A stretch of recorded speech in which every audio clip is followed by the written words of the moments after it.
தாவேகா அரசு அமைஞ்சதுக்கப்புறம் அவங்களுக்கு ஒரு 6 மாத காலம் அவகாசம் கொடுக்கணுன்ற மாதிரி முதல்வர் ஸ்டாலின் பேசியிருக்காரு. இப்போ சிபிஎம் ஒரு சண்முகம் என்ன சொல்லியிருக்காருன்னா, கால அவகாசமே கொடுக்கல, எல்லா பேரும் கட்சிக்காரங்களாம் தொடர்ந்து குறை தான் சொல்கிறாங்க. சிஎம்ஏ வந்து ஸ்டாலினாக இருந்தப்போ ஸ்டாலின் சிஎம்மாக இருந்தப்போ 5வது வருஷம் தான் வாக்குறுதிகளை நிறைவேற்றினார். கால அவகாசம் எங்கே கொடுக்குறாங்க, திமுகவினர் வந்து தொடர்ந்து விமர்சனம் தான் பண்ணுறாங்க சண்முகம் பேசியிருக்காரு. இல்லை, அது அவர்கிட்ட தான் கேட்கணும். அந்த கருத்து வந்து மரியாதைக்குரிய தோழர் சண்முகம் அவர்கிட்ட தான் கேட்கணும். அதனால் நீங்கள் அவர்கிட்ட கேட்கணும்.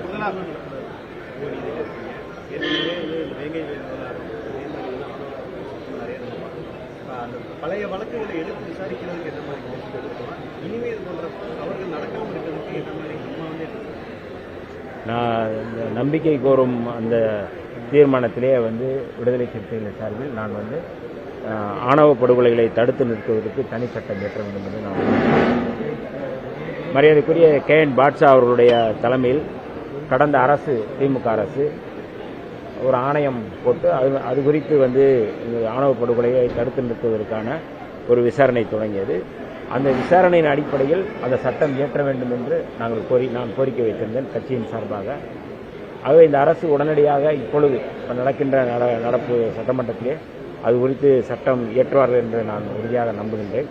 இன்னமும் கூடுதலாக இந்த பிரச்சனையில் கடந்த காலங்களை விட இப்பொழுது நாங்கள் அமைச்சரவையில் இருப்பதால் நாங்கள் அதை தீவிரமாக உடனடியாக செயல்படுத்துவதற்கான ஒரு வாய்ப்பு இருக்குது என்று நாங்கள் நம்புகின்றோம். அதை நோக்கி நாங்கள் வந்து இந்த அரசை வந்து வழிநடத்துவோம்.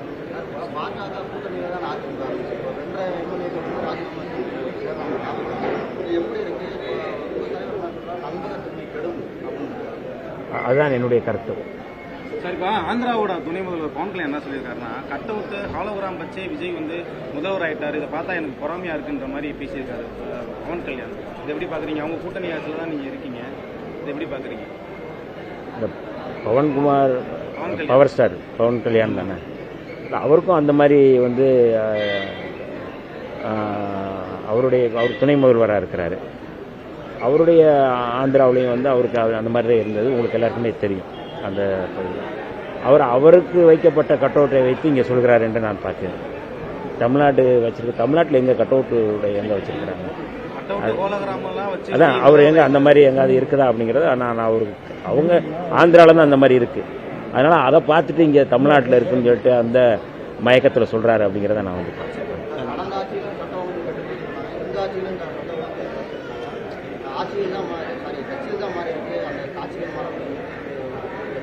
இல்லை, நாங்கள் கடந்த முறையும் அதை தான் சொன்னோம். இப்போ 10 நாள் கூட ஆகலை இன்னும் வந்து இந்த ஆட்சிக்கு வந்து உடனே வந்து இந்த மாதிரியான குற்றச்சாட்டுகள்ங்கிறது வந்து ஒரு உள்நோக்கத்தோடு சொல்லப்படுவதாக நான் பார்க்குறேன். 10 நாள் கூட ஆகலை. அவர் வந்து முதலமைச்சராகி இன்னும் 10 நாள் கூட ஆகலை. அப்போ 10 நாளுக்குள்ளே வந்து இந்த மாதிரியான குற்றச்சாட்டை சொல்வதற்கான நோக்கம் என்ன என்பது எல்லாருக்குமே தெரிந்தது. இன்னும் இந்த அரசு வந்து முழுமையாக இந்த சட்டம் ஒழுங்கை வந்து கைப்பற்றி அல்லது சட்டம் ஒழுங்கை வந்து நிலைநிறுத்துவதற்கு இந்த அரசுக்கான கால அவகாசம் இருக்கிறது. இப்பொழுதுதான் அதிகாரிகளை இன்றைக்கு தான் ஏடிஜிபி அவர்கள் வந்து இன்றைக்கு தான் வந்து பதவி ஏற்றிருக்கிறார். நிறைய அதிகாரிகள் இன்றைக்கு தான் பதவி ஏற்றிருக்கிறாங்க. எல்லாருமே வந்து ஒரு ஹானஸ்டான ஆஃபீஸர்ஸ் தான் இன்றைக்கி வந்து எல்லாம் பதவி ஏற்றிருக்கிறார். ஆக இனி வந்து இவர்கள் வந்து எப்படி செயல்படுறார் என்பதை பொறுத்து தான் எங்களுடைய விமர்சனங்களும். கட்டாயம் தமிழ்நாட்டு மக்களுடைய உணர்வுகளை பிரதிபலிக்கக்கூடிய, தமிழ்நாட்டு மக்களுடைய அந்த எண்ணத்தை வந்து நடைமுறைப்படுத்தக்கூடிய வகையில் தான் இந்த ஆட்சி இருக்கும் என்று நாங்கள் நம்புகின்றோம். விடுதலை சிறுத்தைகளும் அப்படித்தான் நாங்கள் வந்து செயல்படுவோம்.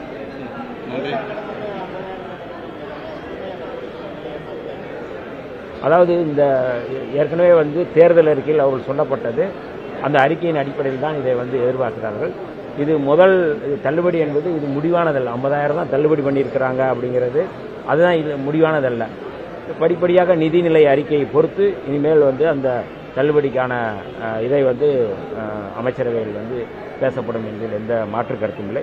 ஆகவே இது 50,000 இதோடு முடிஞ்சு வச்சு அப்படிங்கிறதுலாம் இல்லை. இதுதான் வந்து